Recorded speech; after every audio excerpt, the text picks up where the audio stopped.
All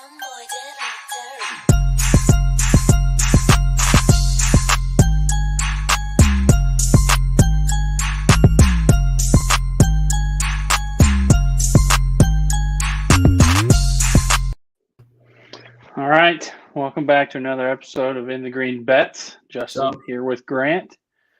Coming off a good week for you, 6-unit winner. I lost a couple thanks to a couple of chokes, but good week for you nonetheless. Yeah, Lanto snuck in that top 20 for me. I got 2 of the 4 there. Hit the margin, swept on the matchups. Unfortunately, Rom told us to stick it up our asses, but a little bit, yeah. Still a productive week, and we didn't bet on the guy who won at 3.5, so I'm pretty happy with it. Yeah, the Rom thing is I know we spent some time kind of telling people don't bet this on the show. I still think that's you shouldn't bet that at 3.5 to 1 ever. It's just happened that he won. The field was so bad that you knew if he brought up his game, he was going to win, but he didn't win by much. And the guys that were there pushing him were long shots, to say the least. So I do think we nailed kind of the prototype of what guys did. There was a bunch of bombers up there, a whole bunch of long hitters. There was not many guys who bunted around by any means. The course played a little bit not harder, but you definitely had to play. Nobody was going nuclear every round, so the wind made things a little interesting too. So I had Charles Howell and Munoz just absolutely choke their face off on some top 20s matchup. I got screwed on one of the matchups. It was a winner until it wasn't on Sunday, but one of those weeks I had the opposite luck where Reed hit a double on 17 to win my matchup for me, right. To go 3-0. So that I kind of took your luck there, but I mean that's kind of how some of these matchups are. If you just kind of try to hit more than you lose every single week, and not a bad. I mean, we had a good feel for the tournament. We kind of gave a good range. I had Smalley in there. We had a lot of guys that were in that 100, right below or right over 100, who actually did have chances to win this tournament if they got lucky and played well Saturday, or at least mostly you need just a good Saturday round. But we have another kind of shaky field this week. Yeah, Wells Fargo Championship being held at TPC Potomac. This is normally Quail Hollow. Rory defending champ. Yep. But it's the President's Cup is at Quail Hollow in September. So this has been moved to TPC Potomac, which hosted the Quicken Loans. Is that what you said? Yeah, and hosted 17 the Quicken Loans and 18. So a little bit to go off of. At least you can kind of plan out your player archetype a little bit. But the field's not great. You got Rory at the top, and then it kind of goes into – there's a decent range, I think, after that. But then it starts dropping off precipitously once you get to 50 to 1. It's pretty rough after that. Yeah. But I could see – I like the 30 to 50 range this week quite a bit. I think there's some good players in there with some value. Again, I wouldn't go to Rory at 7 to 1. Probably this course to me makes no sense for him.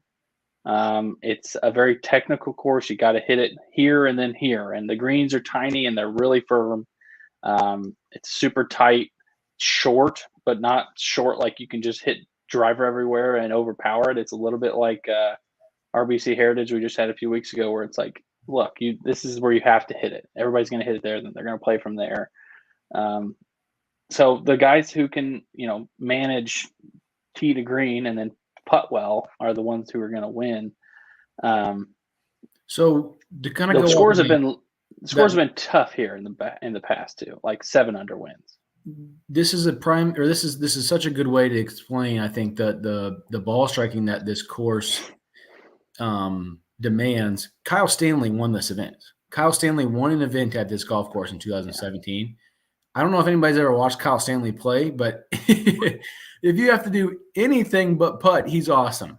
Other than that, he's just, absolutely atrocious on the green. So that kind of shows you, I think, that type of player that we're going to be looking at this week. Somebody who can just, keep themselves out of trouble, put it in those right spots, hit it far and hit it, in relatively, tight areas. And then, give themselves opportunities to make a bunch of pars and then sprinkle in some birdies. Yeah, I will be staying away from the bomber guys, other than the guys who I think are, have good iron and short game play. I think there's a couple of guys that maybe fit both, but it's more about it's a positional golf course. Simple as that. You got to hit it to the correct spots. You got to hit a bunch of greens. The greens are tiny. It's like 4,200 square foot greens. Some of the smallest these guys will see all year. And in the past, they've been super firm. One year, I think the score was really low, but other than that, it was like 6 or 7 under winning. Stanley won at 7, and Molinari went. I was not watching that tournament back then, but Molinari supposedly went nuclear, and he won that 20. It was super wet that year, and they had to. It was like super hot, so they had to keep the greens wet, otherwise they were going to burn them out. The year, I think there was more events here than that. So the years before that, 6 under 1 and 7 under 1. The 2 years before that as well. Okay. So it's like. It's kind of a hard golf course. Like it's just not a course where there's a bunch of long par 4s. There's only 2 par 5s, and both of them are like not really reachable in the sense that it's just bomb a driver, hit an iron on the green. Right. Some guys will maybe try to get there, but they don't. It's not obvious birdies. I think one of them actually plays like almost not quite like basically level par. So just like a tenth of a shot under. So par 4 play is going to be huge. Obviously, on a week where you have more par 4s. I like these type of tournaments. I like the tournaments where it's like take the drivers at it, like it's not a driving contest. Brings other guys into the field. It's fun when you tighten things up and make the landing spots so much smaller, just to kind of take out those guys who swing with with kind of like no really feel. You cannot fake it. You cannot fake it when you have greens that small and firm, and fairways tight with trees and rough. Like you can't fake it. Yeah, it's fun to watch. You see some guys really put on their skills, which is great. And I don't like watching putting contests. I'm kind of in the John Ron camp where I don't really like those tournaments that much. Right. So a tournament like this where it just turns into like a ball striking competition, I think that's just as fun to watch or more fun to watch. Yeah, well, let's dive into the outrights. Okay. I have FanDuel pulled up because the odds are better. Those are the best odds that I had found for like the middle range, the guys that I think you and I will be looking at. Who was the first guy that kind of like drew your eye? I don't think either of us are going with Rory or Connors or Finau at those numbers. No. I think I don't really want to go below 35. Looks like he's 36 on yours, but I think that Hatton is my first one at 36. I won't go below that either. What about Keegan? Keegan at 28. And I think where's he at on there? Oh, he's down for where are we at? Oh, 28. He's 28. Yeah. So I think you said Hatton at what? Hatton at 36 is my first one. I'm not touching Keegan. I'm not touching Henley. I'm not touching Power. Below them, everyone else is too short. That number on DK is 20. So yeah, shop that around. I like Hatton in a tournament where the scores are going to be less than 10 under. He's shown that those are the type of tournaments he plays well in. He's not the straightest off the tee, but maybe this course makes you take the driver out of his hands a little bit, just get the irons in play. But he's trending pretty nicely. I just like him on this type of course. I want Hatton when it gets difficult for sure. First in strokes gained putting over the last 24, top 30 and around the green. It's going to be important this week because you're going to miss quite a few greens with how small they are. Good on par 4s. Like I said, not doing well off the tee or with fairways gained, but I don't think that matters so much this week. So I like Hatton at 36. Yeah, I like Gary at 35. His fairway gain is also not very great, which does concern me a little bit. But his proximity has been trending in really, really good. Long par 4s, he's awesome. It's kind of been his bread and butter, right? That's why he plays those difficult courses so well. Ball striking has been trending so high. Approach, he was third in my model last 24 rounds. It's coming together. If we can just get him off the tee, just in a reasonable chance, I think that when things tighten up, Gary's a guy that I trust, and I like his number more than these top guys in the 20s range. Yeah, I don't mind Gary at all either. He's proven in the past that he has the length, but he'll go ahead and hit a bunch of irons in the fairway and just Right. go from there. I love this range. I like Casey at 41. I like Leishman at 41. I like Reed at 44. Casey hasn't played since the Masters, but he was playing good golf prior to that. He's won at Valspar a couple times. That's kind of a similar, hit it here, keep it out of trouble, make your pars type of golf course. Leash has played well here in the past. Plus, he's another guy who's he will just hit a bunch of fairways and hit a bunch of greens, and it's kind of up to his putter as to whether or not he will win. And then Reed's starting to show some form, and he has some form here as well. So Abe Answer is 35 on DK. Looked like he was 28 there on FanDuel. I think Abe at 35 is a little bit. I don't think that's not the worst number ever. Abe didn't Abe didn't play very well in Mexico, but Abe does things that you need to do on this type of golf course. Like he's not going to go out there and overpower. Fourth here in 2018. Right. He's gonna kind of play, to his strengths. So I think that fits him well. Unfortunately, his form isn't great, but when you put those outrights in, you're kind of betting for that upside, and Abe has that upside, especially in a field like this. He's got the skill, no doubt, to win it. Yeah, that number is a lot better for sure. I would consider him at that number. His form's just bad. It's like just straight up bad. So I don't know. Cameron Young is 28 on DK and 41 on FanDuel. I wouldn't have thought this was a Cameron Young thing, and then he went to RBC and just played great, and it was like, well, I wonder if maybe he has a little Cam Champ in him where it's like you took the driver out of his hands and he's able to take advantage of his length with, other clubs. It's like maybe he can do it that way, but I'm not going to be on Cameron Young, at least on an outright type of thing this week. I just don't know that. I don't know. He's been playing good golf though, so it's kind of hard to hate on him. But yeah, he's kind of priced though as if he's won golf tournaments before, and he hasn't. So that's kind of the thing for me. Yeah, the next line right here on this that I've got on the screen, Siwoo, Webb, and Garcia is interesting because this is kind of a Garcia course, definitely a Webb course, but Webb's form is fucking dog shit. Yeah, and Siwoo's form is not exactly stellar either. Man, you have some good numbers over there. I did not check that. I love that Siwoo number. That's 8 points. FanDuel was by far the best. I had looked earlier, and it was by far the best. And that Keith Mitchell 55. He's 40 on DK. So I would, definitely be, shopping these around because I like Mitchell this week. I really, really like Siwoo. His form has been awesome. And he's a guy that when he plays up to his potential, this is something that, he could play well at a type of course like this, where it just kind of requires you to spot by spot and just kind of slowly take away, and chip your way up the leaderboard. Siwoo's form is a little bit better than I thought. 4 straight made cuts, 2 top 20s, a couple other okay finishes. Has an 11th at this course before. Yep. I don't hate that at all at that number. That may make the card for sure. Keith Mitchell was 10th in my model. Ball striking has been really, really good. Plays long par fours really, really well. And he was a pretty good scrambler, which I like too this week. Yeah.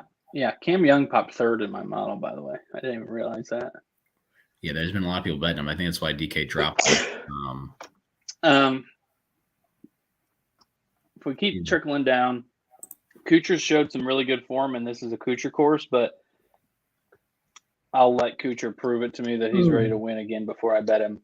I actually don't even like this range. I don't think many of these guys. I don't either. Joel Damon at 70, I will probably be on. Good form, had a good finish here, and this is the type of course that Joel should do good on. Yeah, what about Denny? Denny McCarthy is another guy that I have on the list. 90-1 here. I like him as well.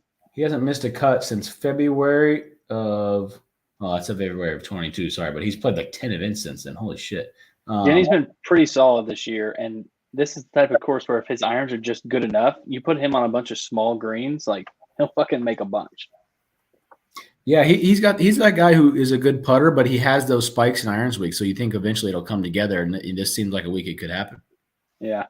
CT Pan at 75, shown some very, very good form on a course that suits him better than most courses suit him. Yeah. I don't hate that number if you're wanting to go down into this range. I did a proximity rolling port about guys how their numbers are kind of giving that more of a look of how their irons are of the form is. And CT Pan was way up there. Denny also was way up there. So those are two guys you could try to ride the form, play these bigger numbers, and hope that they'll have a chance because the field is a little bit weaker at the top. Although we do kind of like that 35 to 50 range. Yeah, I'm not going to be digging super deep this week. I think Denny's probably the lowest I will actually bet. Laird at 90 is interesting, but it's not really something that I'm going to bet because his putter is so bad. Mm-hmm. I think Poston at 110 is interesting only because we've seen his kind of up and down bullshit, and I think his up is, good enough to win. Sung Kang was just has 3 top 5s at this course. He's 3 for 3 top 5s at this golf course. What's Ricky Fowler? What's his number? Do you have him on there? 120. It's not even. That needs to be longer. Although his course history is really good here. But his form is so fucking bad. Yeah, it's really, really bad. In theory, this is a Grayson Sig course because it's short, but his form's not really doing anything for me either. Give me all the Matt Wolff matchups in the world, please. Yeah, this course doesn't make any fucking sense. Look where Matt Wolff is. Think about that. Think of a year ago. He was coming off some really, really good major finishes and kind of showing some form. And now he is priced the same as Lee Hodges and Peter Uihlein, who's not been on tour. Yeah, not great. So not good for that for my guy for Wolfie. But Lipsky was another one. Lipsky was somebody I wanted to mention too as another. He's about 100, I think, 90. I think I saw that. Yeah, 90. We mentioned him from that team event, and he's played well ever since then. He's kind of been continuing his form. So he showed up last week. Good approach play, hits a bunch of fairways, hits a bunch of greens. So this is definitely a course he could pop at. 10 strokes on approach last week. 10. Yeah, that's really, really good. and he gained putting. It's kind of a miracle that he didn't win. Right. Oh my God! You gained 10 on approach and you gained putting. You should probably win most weeks, but his wedge play wasn't good enough. So he might be more of a long shot each way, a top 10 or something. Yeah. If we look at my model, some guys that we've already talked. Not doing Henley. You mentioned Cam Young and Woodland. Fitz and Connors are too short. I like CT Pan. I like Laird, but not for a winner. Same with Neesmith. Yeah. Leishman, Casey, like them for winners. Siwoo, like we talked about. Lipsky. I think Keith Mitchell's right there at 19 on yours. That's somebody I wanted to highlight too. There's Damon, another guy.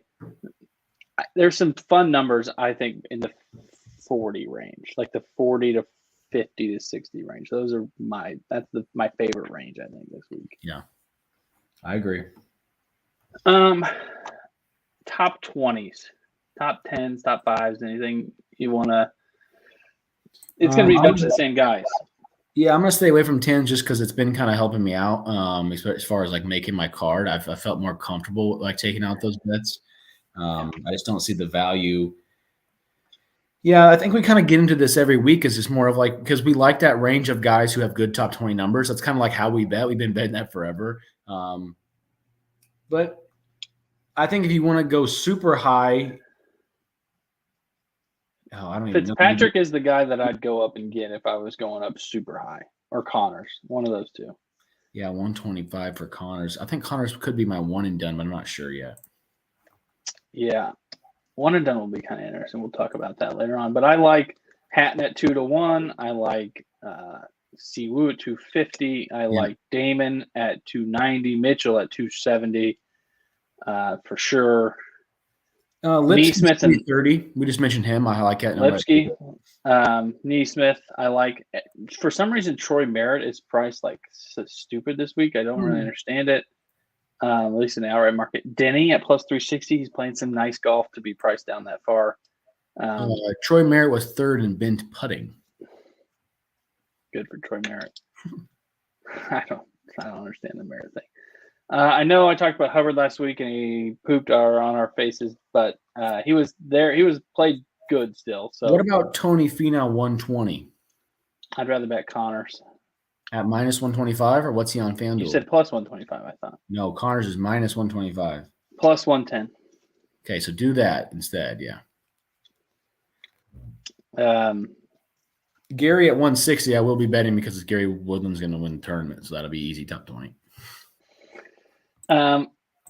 Laird and Neesmith for 30s. I like both over 2-1. Same with Lipsky's plus 270. That's a really good number. Sung Kang, I don't know. I don't know what it is about this course, but has 3 top 5s in 3 tries. So it's like he loves it, huh? Apparently something works when he shows up here. The tournament, it's in like Maryland, right? Yeah. Yeah. So it might be cold. Sung Kang gained 4.3 on approach last week in Mexico, so maybe he's going to trend a little bit going into a course he likes. Cool weather wind, I assume, of Maryland right now? Yeah, I don't know, but I could look it up. I don't know either. Some guys that are up in my model. Sepp Straka, 7th in my model. I don't know if he's in this field. I have not seen his name anywhere.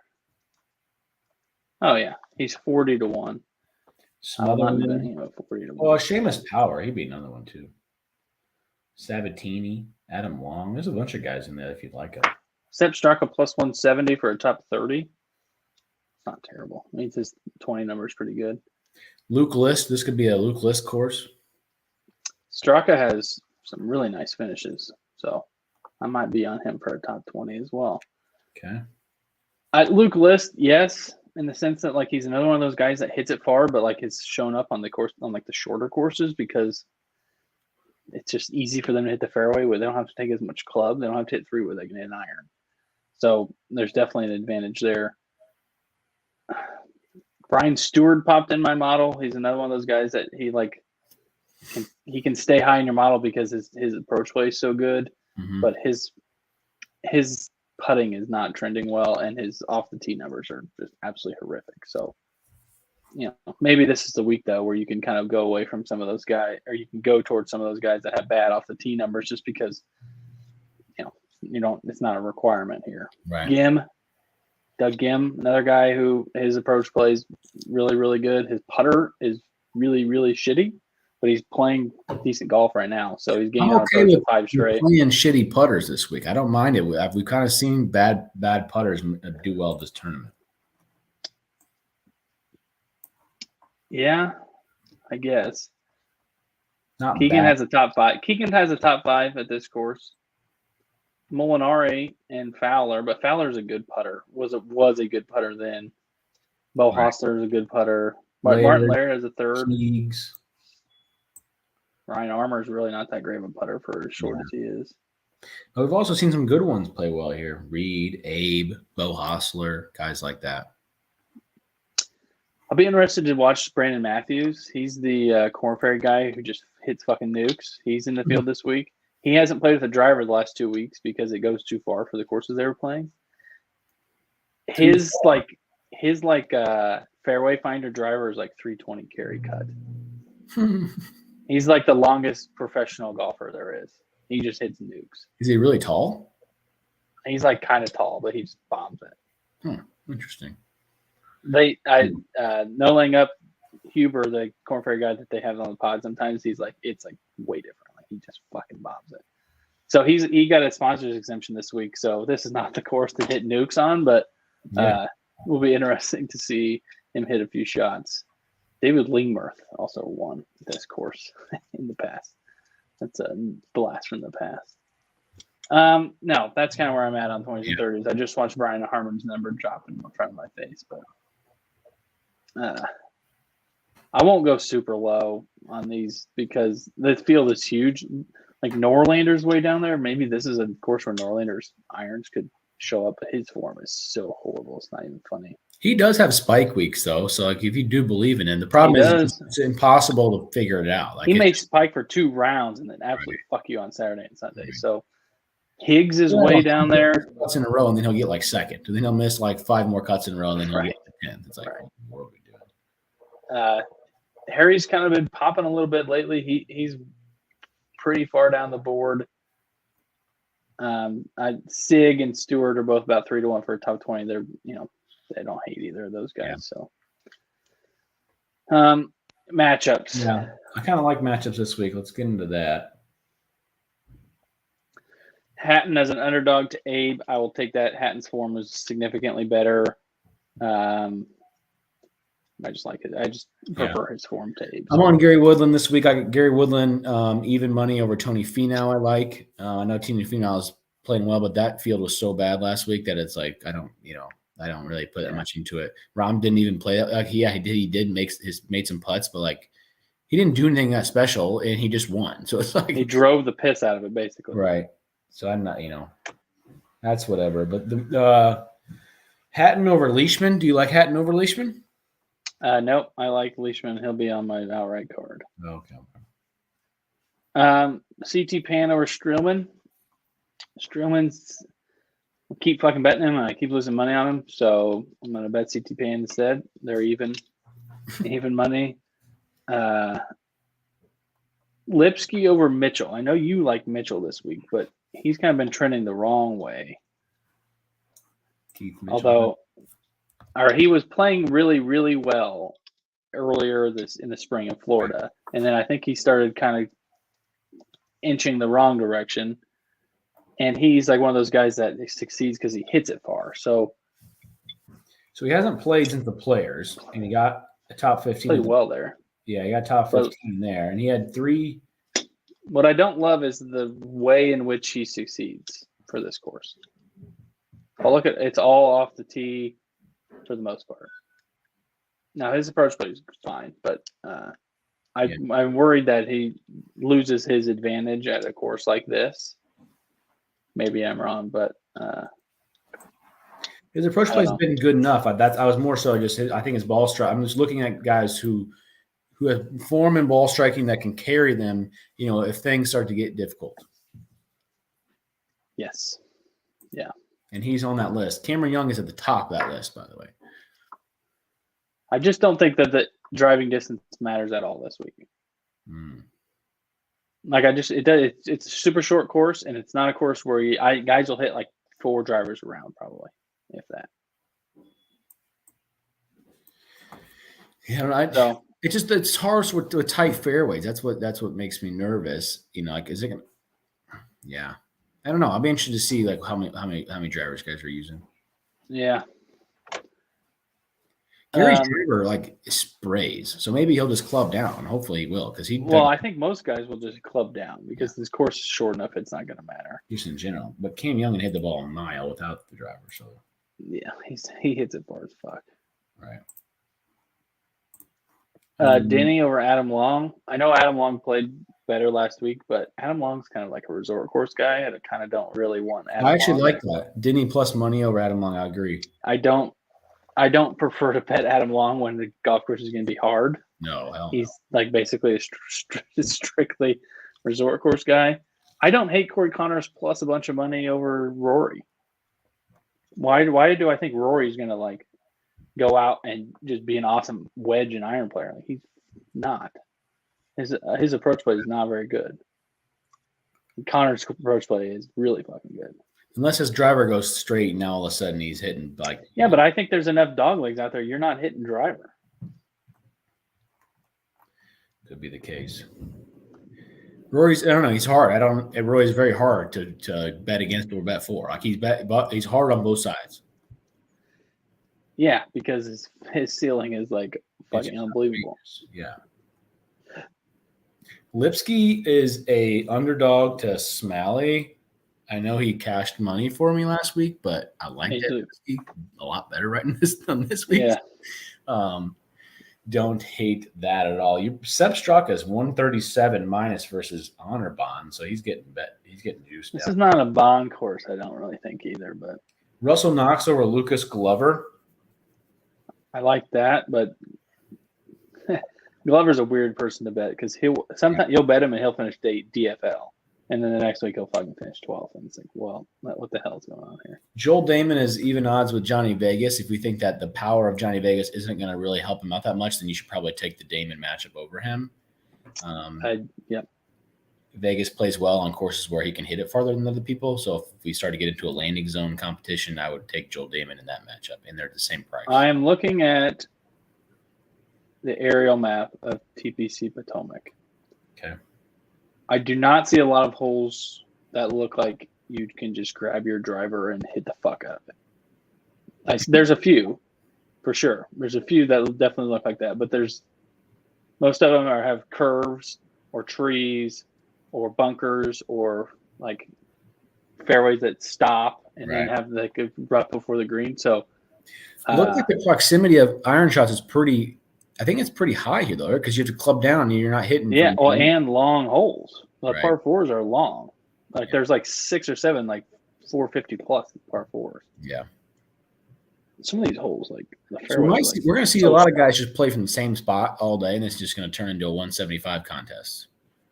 Yep, and the chipping and putting contest because the greens are so fucking small that a bunch of people are going to miss. So if you can get up and down a bunch, that's another thing I kind of think is sneaky important is the around the green and putting guys. Yeah, that if you can save yourself a bunch of times on and around the greens, and Cam Young, to your point, not bad in that category. He's been pretty damn solid there. He's been good. He's second in strokes gained par 4. First opportunities gained, so he's hitting it close. You know who would be a good one in that category? Matthew Fitzpatrick.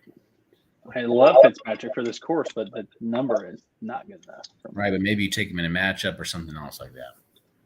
I didn't. Yeah, if they give me, he's been hitting it farther too, right? Hasn't that been his thing? Is he's been trying to get a little bit of length? His off the tee numbers are way better. Patrick Reed. That if he can find enough fucking fairways, his short game will carry his ass. He's going to win one, and everybody's gonna be like, "What the hell? Why weren't we betting Patrick Reed?" And it's because he's played like shit. He will figure it out eventually. I'm confident of that. Okay. He has the pedigree. He's not like popped once. He has like 9 wins on tour, including some monsters. He's also his bent putting is absolutely absurd. Almost 0.4 per round on bent. It's his best putting service. I wanted to I didn't do my names today, so I had some other names for bent putting. Hostler, like I mentioned earlier, Rory was up there. Seamus Power, Jaeger.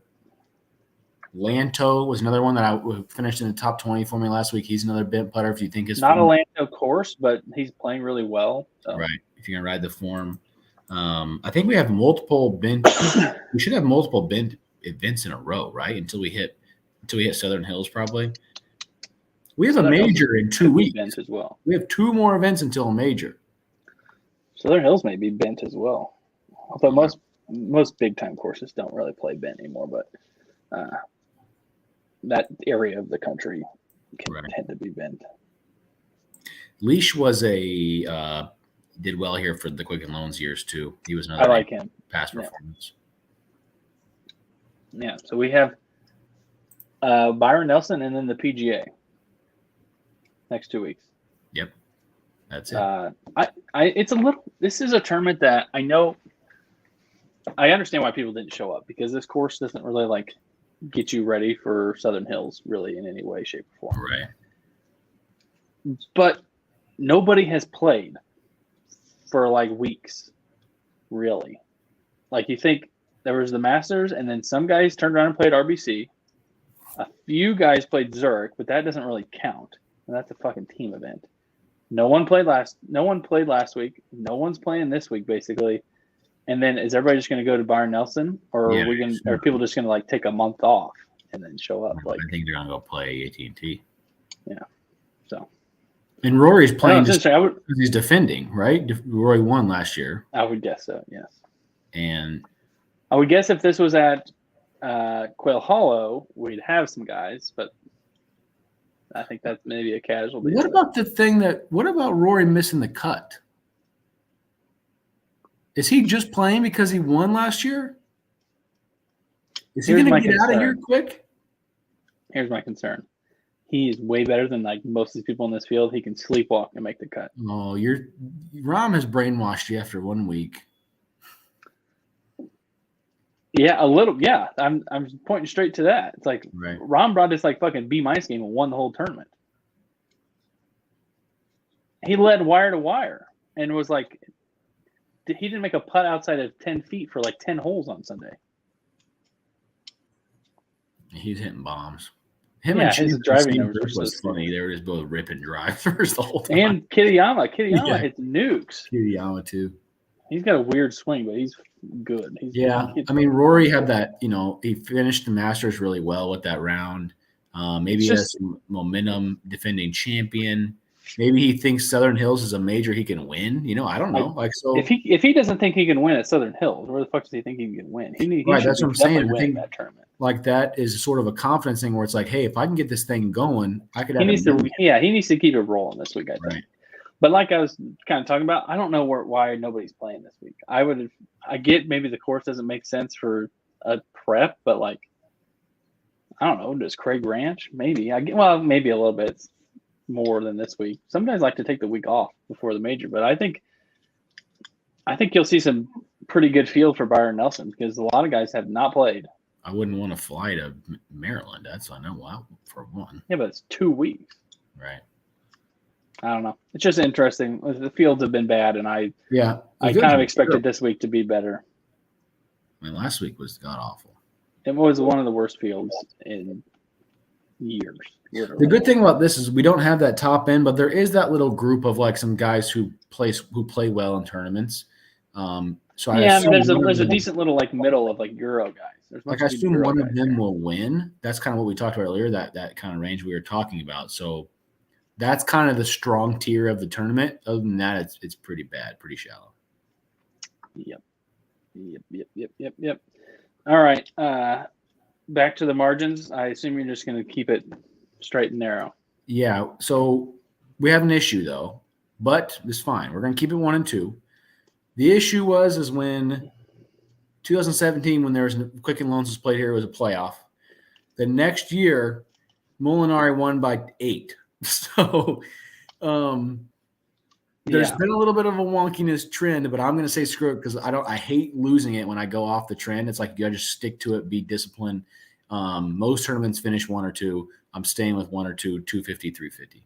Yeah, and the tournaments before those 2 years, I think it was close. The Kyle Stanley year, the score was 7 under. So if the score stayed that low, yeah, we could have an issue with the playoff. But once we get into that 10 to 15 range, I think that's where we start to look more so into that 1, 2, possibly 2 range, which I love. When we hit 2s, it's such a fun week. Yep. 1 and done. Do you have a lean so far? Gary Woodland. I don't hate it. I used Gary last week. He finished like 20th or whatever, which – and for me at this point, he might as well miss the cut because I got to start winning tournaments. But yeah, I'm like I make cuts and I make money every week, but I never do it. Gary Woodland was number 2 in my model, and his irons have been fucking awesome. His proximity is going in the right direction. I just think this makes sense, and I feel better with a guy like him if things start to get hard, if wind picks up, if something happens where all of a sudden the leaderboard is going the opposite direction, you just have to hang on. I like a guy like Gary in that position. Yep, I like Gary this week as well. Like I said, though, I used him last week, so I'd have to go look and see who I have left because I'd like to use Connors, but I think I used him already. Oh, Gary's best surface is bent. I just saw that. Yeah, it's nice. He's not like a great putter, but best worst. No, but yeah, so I've already used Rory, Connors, Finau, Fitzpatrick, and Gary. I will probably go Hatton then. Okay. Or potentially Paul Casey. I've also already used Leishman. So you've used all these guys. Didn't work out great. It'll be Hatton because none of these other guys are really doing it for me. I still have big dogs left for all the big tournaments, but just however this field worked out, like these are all the guys I've picked so far this year. Okay.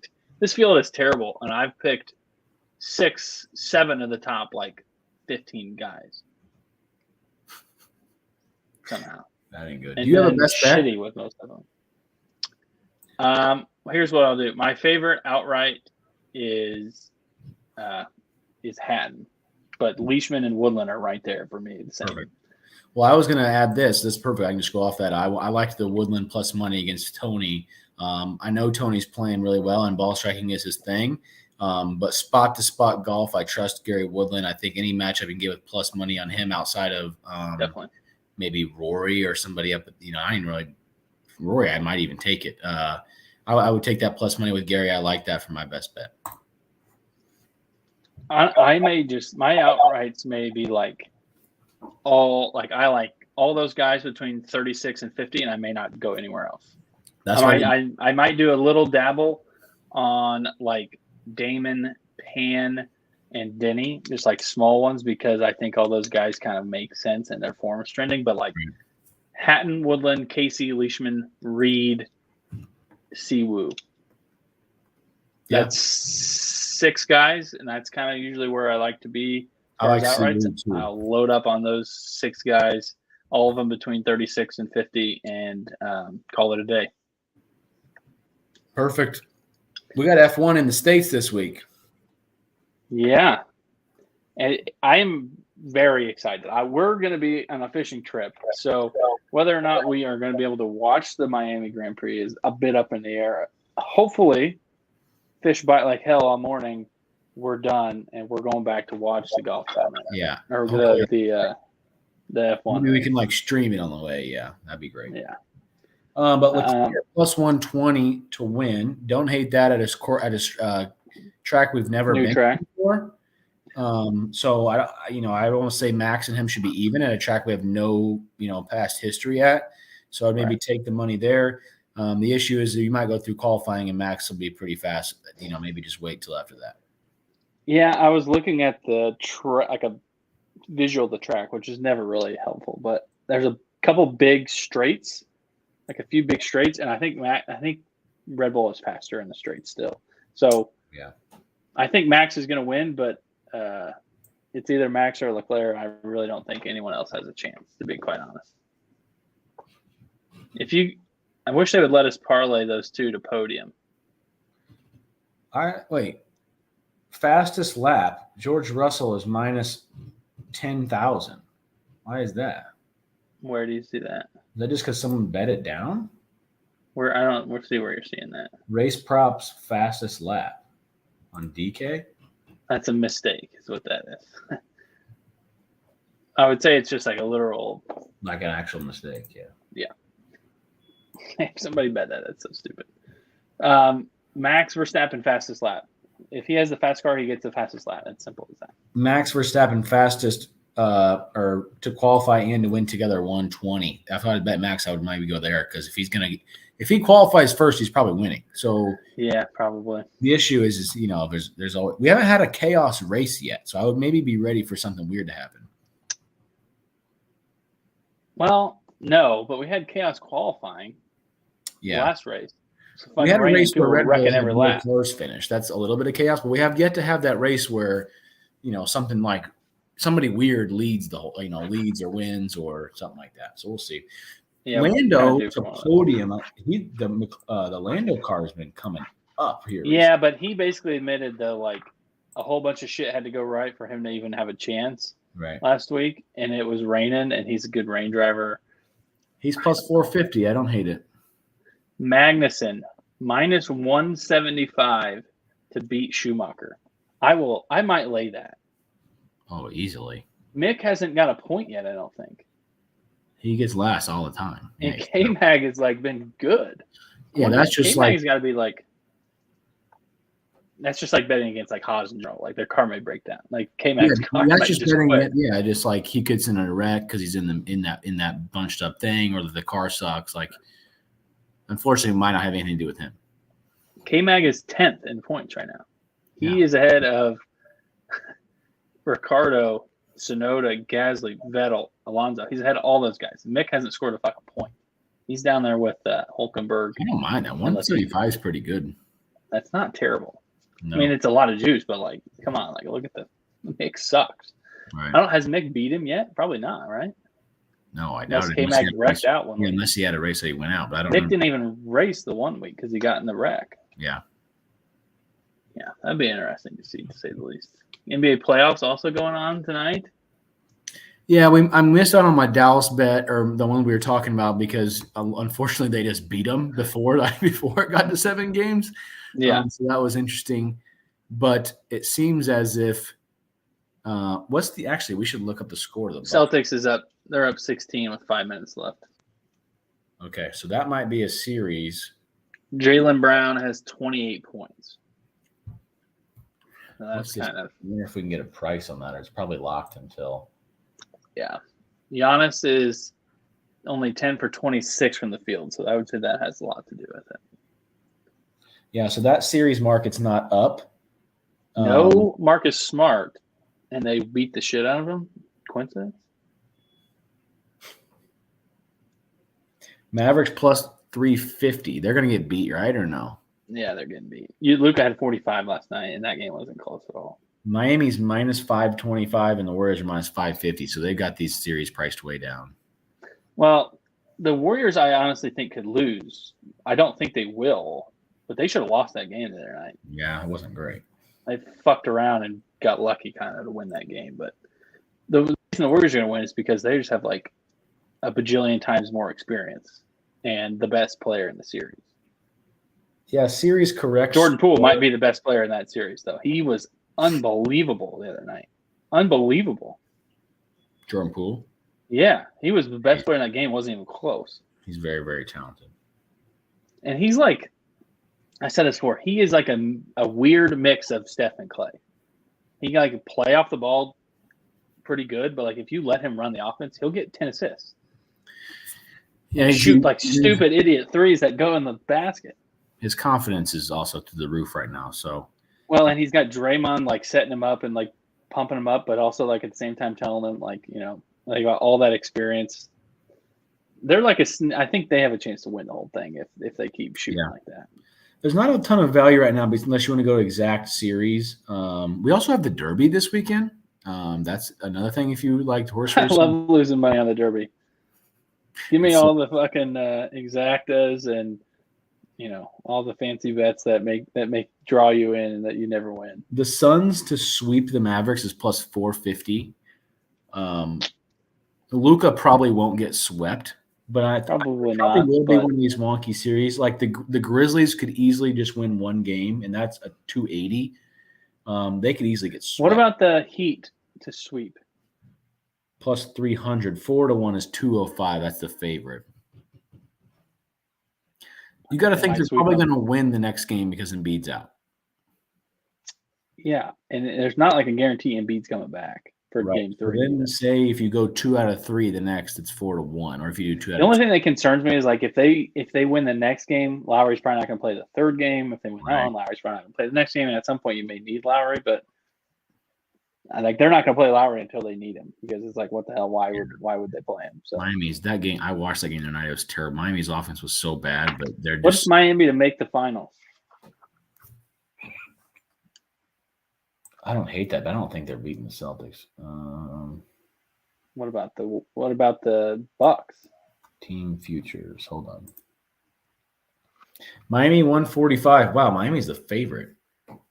Well, because they're up 1-0, they know who's going to be in the conference finals. Celtics 180, Bucks 250.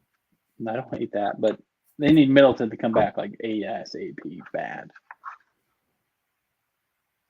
Warriors plus 115. The Mavericks are 13-1. I don't hate that. They're not going to a 13-1. They've only lost one game. They have Luka on their team. Luka had 45 though last night, and they just got smoked. Like it wasn't even close. And it was close in one sense, but not really that close.